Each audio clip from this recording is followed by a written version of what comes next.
Bismillahirrahmanirrahim. Assalamualaikum warahmatullahi wabarakatuh. Sebelumnya, perkenalkan nama saya Subhan dengan NIM F1D016082 dari Program Studi Teknik Informatika Universitas Mataram. Jadi, maksud dan tujuan saya ingin menjelaskan mengenai project manajemen guna menyelesaikan ujian tengah semester yang digantikan dengan tugas mandiri dari mata kuliah proyek perangkat lunak atau yang disingkat dengan PPL. Untuk lebih singkatnya, saya langsung ke pembahasan materinya. Pengertian proyek manajemen. Sebelum ke pengertian proyek manajemen, apa sih proyek itu? Proyek merupakan suatu tugas yang perlu dirumuskan untuk mencapai sasaran yang dinyatakan secara konkret serta harus diselesaikan dalam suatu periode tertentu dengan menggunakan tenaga manusia dan alat-alat yang terbatas dan begitu kompleks sehingga dibutuhkan pengolahan dan kerjasama yang berbeda dari yang biasanya digunakan. Terus project management. Project management adalah sebuah proses atau metode perusahaan dalam menjalankan berbagai macam proyek dan acara. Di dalam project management terdapat proses yang dimulai dari inisiatif, perencanaan, pelaksanaan, pengawasan, sampai dengan penutupan. Manfaat project management. Pertama, dapat mendukung pencapaian proyek dan tujuan organisasi. Yang kedua adalah dapat memberikan jaminan yang lebih besar kepada stakeholder bahwa sumber daya akan dikelola secara efektif. Sebenarnya, sejarah mencatat bahwa project management bukanlah hal yang baru dalam dunia bisnis, karena hal ini telah dipraktekkan atau dilakukan selama ribuan tahun oleh bangsa Mesir. Hal ini mulai diterapkan kembali oleh perusahaan-perusahaan di pertengahan tahun 1950. Mereka mulai menerapkan berbagai hal mengenai project management secara formal dan teknik untuk proyek-proyek yang kompleks. Project management sendiri harus dipandang sebagai alat yang membantu perusahaan untuk melaksanakan proyek-proyek yang ditunjuk secara efektif dan efisien. Namun, tentu saja penggunaan alat ini tidak secara otomatis menjamin keberhasilan proyek. Penyebab kegagalan seperti tidak tepat waktu, tidak sesuai anggaran, dan kualitas kinerja yang diharapkan dapat diatasi dengan penerapan praktek project management karena kegagalan untuk tidak tepat waktu, tidak sesuai anggaran, dan kualitas kinerja yang diharapkan tidak selalu berarti bahwa proyek itu sendiri gagal. Tujuan project management. Yang pertama, menyelesaikan tepat waktu. Yang kedua, menjaga anggaran. Yang ketiga, menjaga kualitas. Yang keempat, melancarkan proyek. Dari 4 tujuan proyek manajemen ini, saya akan melakukan penjelasan satu-satu dari 4 tujuan project management ini, dimulai dari yang pertama, menyelesaikan tepat waktu.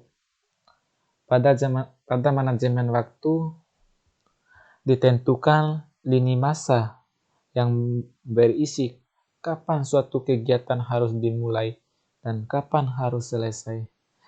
Dengan adanya hal tersebut, proyek akan selalu dimonitor supaya dapat selesai dalam waktu yang telah ditentukan.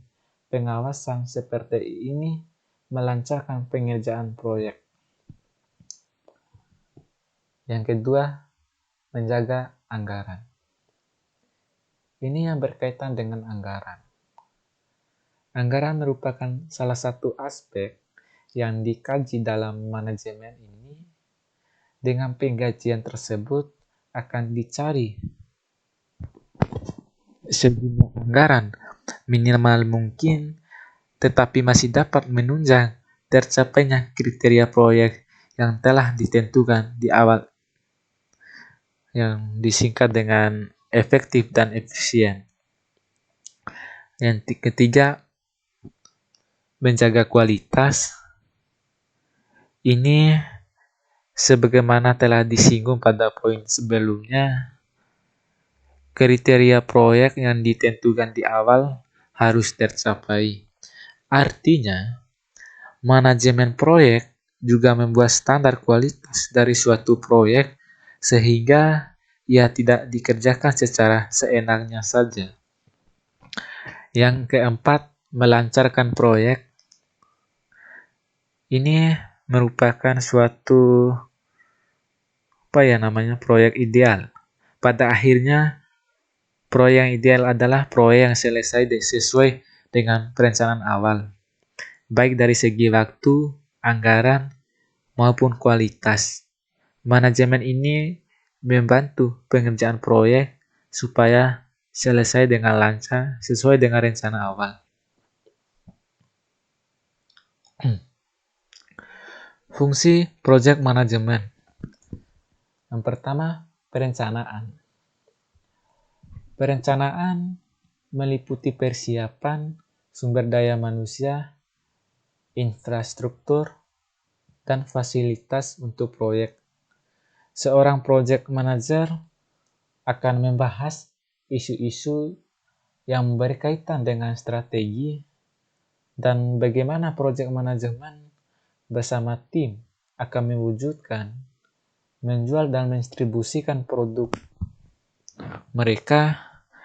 Jika perusahaan bergerak di bidang jasa konstruksi, perencanaan yang dibahas adalah membahas strategi bagaimana perencanaan proyek konstruksi akan dapat berfungsi dengan baik dan lancar. Yang kedua, organisasi. Dalam fungsi ini, project manajemen akan berkoordinasi dengan divisi lain dalam struktur organisasi perusahaan. Semua divisi tersebut adalah elemen dasar yang harus ada dalam sebuah perusahaan. Setiap bagian memiliki deskripsi pekerjaan yang berbeda dan tanggung jawab untuk divisi masing-masing. Yang ketiga, fungsi project manajemen pelaksanaan. Fungsi ini mengacu pada pelaksanaan atau implementasi dari strategi yang telah dibuat. Titik ini menentukan keberhasilan sebuah bisnis. Sebagai bagian dari proyek, project management akan mengikuti perkembangan proyek dengan berbagai macam masalah dan tantangan yang menghadang.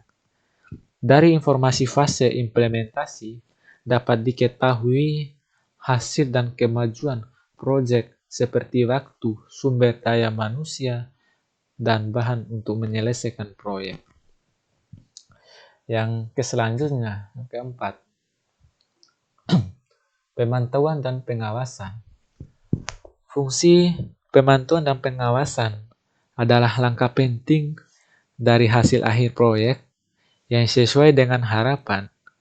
Tujuan utama pengawasan adalah untuk meminimalkan penyimpangan yang mungkin terjadi selama proyek. Jika ada penyimpangan dari rencana semula, akan dievaluasi dan diberlakukan langkah-langkah perbaikan untuk mengoptimalkan kinerja, biaya, waktu, kualitas, dan keamanan. Sasaran manajemen proyek. Sasaran manajemen proyek ini memiliki 4. Yang pertama, menyelesaikan dan mengembangkan proyek sesuai dengan anggaran, biaya, dan tenggat waktu yang telah ditentukan sekaligus dalam kualitas spesifikasi sesuai dengan yang telah disepakati di awal. 2. Meningkatkan nama baik pelaksana proyek berdasarkan kualitas hasil proyek. Menciptakan suasana kerja kondusif untuk mendukung kelancaran aktivitas proyek. Hal ini meliputi ketersediaan keadaan, sarana prasarana, dan keselamatan kerja. Yang keempat, menjaga keharmonisan antar pihak dalam proyek sehingga seluruh pihak terlibat akan memberikan yang terbaik untuk proyek yang sedang dijalankan.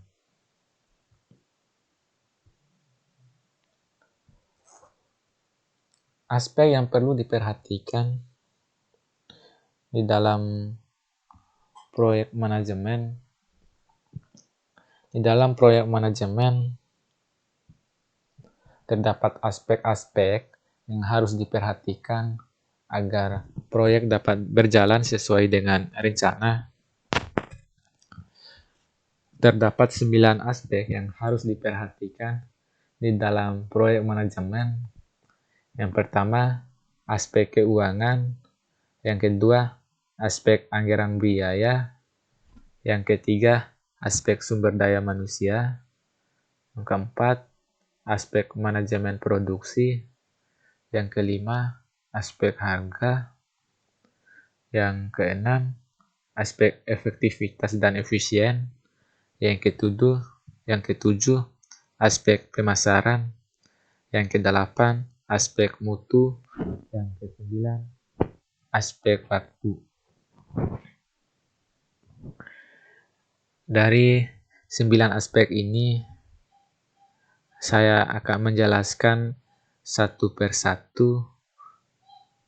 Dari 9 aspek ini, dimulai dengan aspek keuangan sampai dengan aspek waktu. Aspek keuangan ini berkaitan dengan pembelanjaan dan pembiayaan proyek. Biasanya berasal dari modal sendiri dan atau pinjaman dari bank atau investor dari dalam jangka pendek atau jangka panjang. Yang kedua, aspek anggaran biaya. Aspek anggaran biaya ini berkaitan dengan perencanaan dan pengendali biaya selama proyek berlangsung. Perencanaan yang matang dan terperinci akan memudahkan proses pengendalian biaya sehingga biaya yang dikeluarkan sesuai dengan anggaran yang direncanakan. Yang ketiga, aspek sumber daya manusia.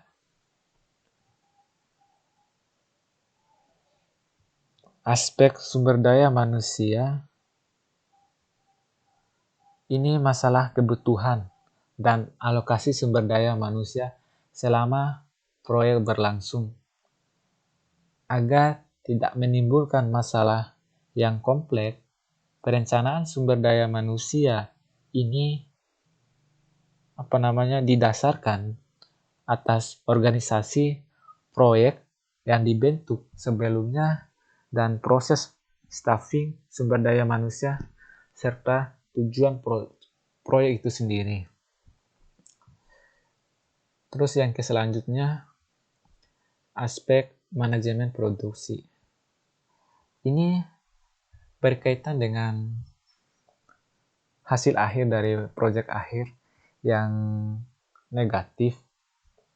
Bila proses perencanaan dan pengendalian tidak baik, agar hal ini tidak terjadi, maka perlu dilakukan berbagai usaha untuk meningkatkan produktivitas sumber daya manusia, meningkatkan efisiensi proses produksi dan kerja, meningkatkan kualitas melalui jaminan mutu dan pengendalian mutu. Yang ketujuh, aspek pemasaran. Aspek pemasaran.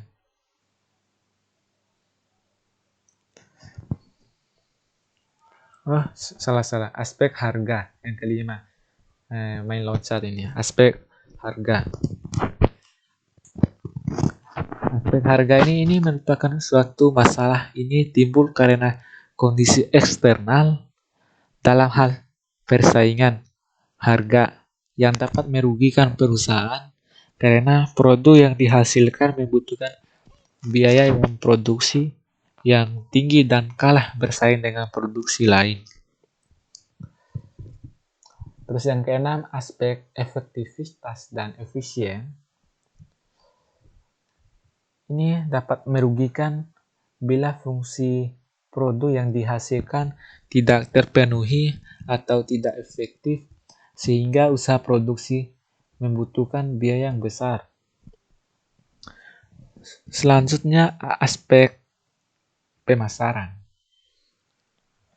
Aspek pemasaran ini berkaitan dengan perkembangan faktor eksternal.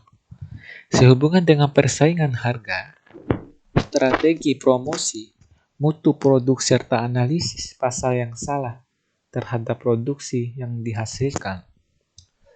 Yang kedelapan, aspek mutu. Aspek mutu ini berkaitan dengan kualitas produk akhir yang nantinya dapat meningkatkan daya saing serta memberikan kepuasan bagi pelanggan. Yang terakhir atau yang kesembilan, aspek waktu.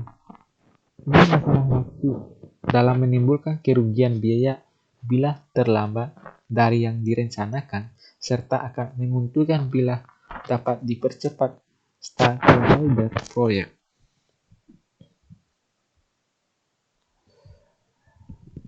Oke, selanjutnya pendekatan dalam proyek manajemen. Di sini terdapat dua pendekatan utama terhadap proyek manajemen, yaitu pertama, pendekatan tradisional, dan yang kedua, pendekatan agile.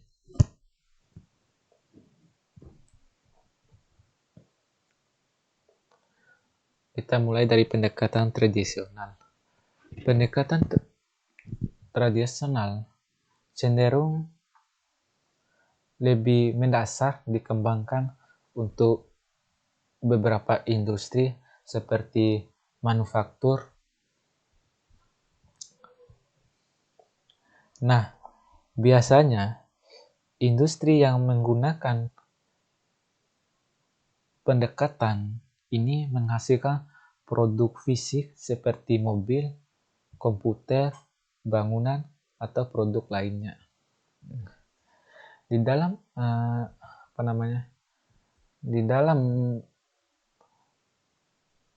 tahap tradisional ini memiliki poin-poin penting. Yang pertama, waterfall. Waterfall, ketika menggunakan pendekatan ini, setiap tugas yang ada di dalam proyek harus diselesaikan satu persatu sebelum memulai tugas selanjutnya. Yang kedua, critical path method. Ini merupakan suatu metode yang kurang lebih sama dengan waterfall yang menggunakan pendekatan yang sekuensial. Project manager dapat memprioritaskan sumber daya yang dibutuhkan serta tugas atau pekerjaan lain yang lebih penting untuk dilakukan terlebih dahulu. Yang selanjutnya, Critical Change Project Management atau yang disingkat dengan CCPM. CCPM ini berfokus kepada sumber daya yang dibutuhkan untuk masing-masing tugas dan pekerjaan yang ada di dalam proyek. Proyek manager akan mengidentifikasi tugas dengan prioritas paling tinggi, lalu membuat suatu jadwal di sekitar prioritas tersebut. Hal ini dilakukan untuk memastikan bahwa fokus utama dari proyek dapat benar-benar terlaksana.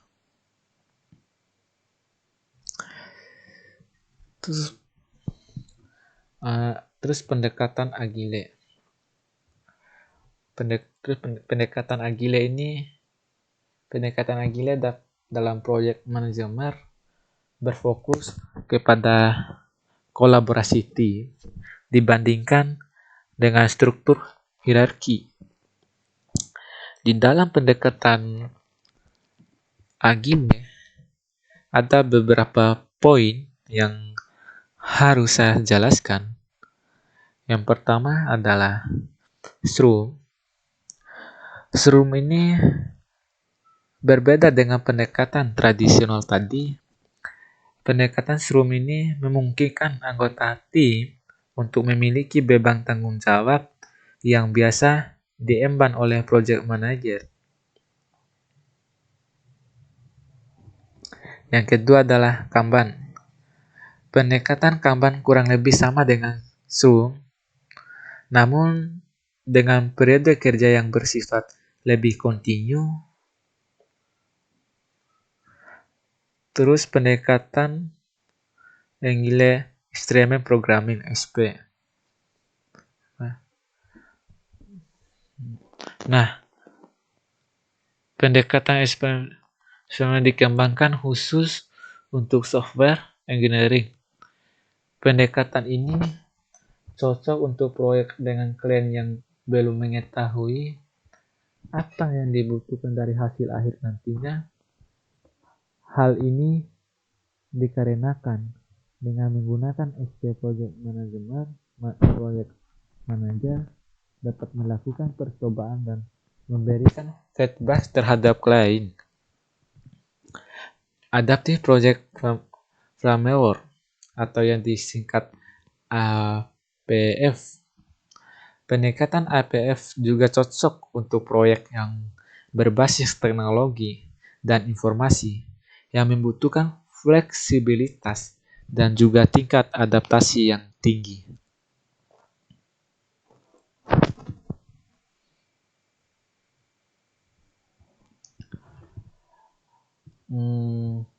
Selanjutnya ada tahapan dalam project management. Terdapat 6 tahapan dalam project management, yaitu project definition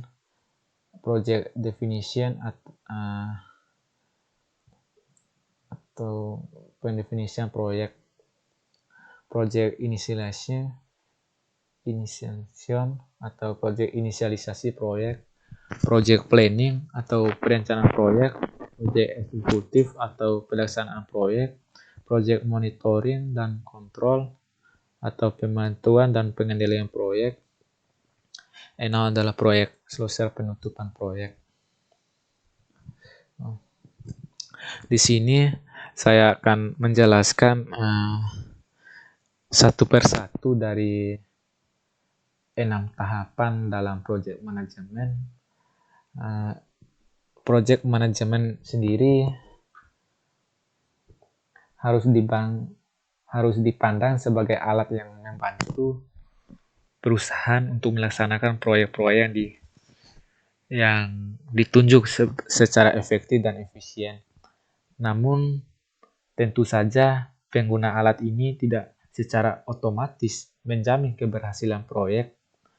Penyebab kegagalan seperti tidak tepat waktu, tidak sesuai anggaran, dan kualitas kinerja yang diharapkan dapat diatasi dengan penerapan project management. karena kegagalan untuk tidak tepat waktu, tidak sesuai dengan anggaran, dan kualitas kinerja yang diharapkan tidak selalu berarti bahwa proyek itu sendiri gagal. Nah, maka dengan itu saya akan menjelaskan satu persatu tentang tahapan-tahapan dalam project manajemen. Tahapan-tahapan dalam project manajemen yang pertama adalah project definition atau pendefinisian proyek.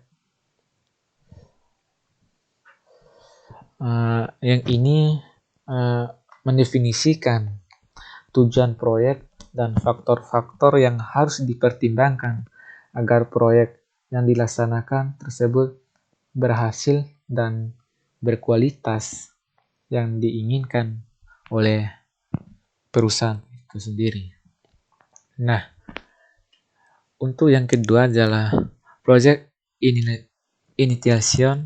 inisialisasi proyek. Ini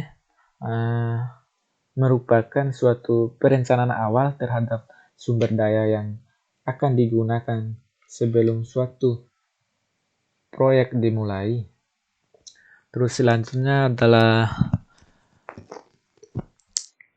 project planning atau perencanaan proyek. Ini merupakan suatu perencanaan proyek yang menguraikan dengan jelas bagaimana sebuah proyek yang harus kita jalankan. Pada proyek planning ini akan terlihat dengan jelas pentingnya segitiga manajemen proyek, yaitu waktu, biaya, dan ruang lingkup suatu proyek. Nah, selanjutnya pada project execution atau pelaksanaan proyek. Ini merupakan suatu pekerjaan agar proyek yang dimaksud tersebut berhasil sesuai dengan keinginan perusahaan tersebut. Terus proyek monitoring dan kontrol atau pemantauan dan pengendalian proyek. Ini merupakan suatu proyek manajemen yang memonitori atau yang pengambilan langkah-langkah untuk yang diperlakukan secara pengoperasional proyek berjalan dengan lancar. Terus proyek selesai penutupan proyek. Ini merupakan hasil akhir dari proyek yang menghentikan semua pengguna sumber daya.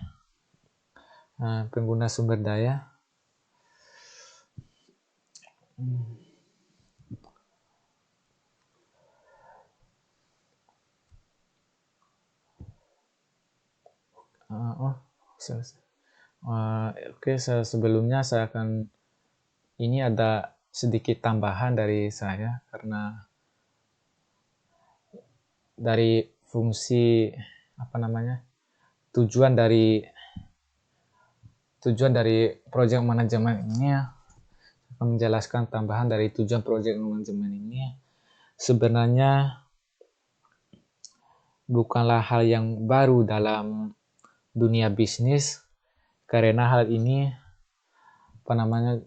dalam dunia bisnis karena hal ini telah dipraktekkan atau dilakukan selama ribuan tahun oleh perusahaan-perusahaan luar negeri.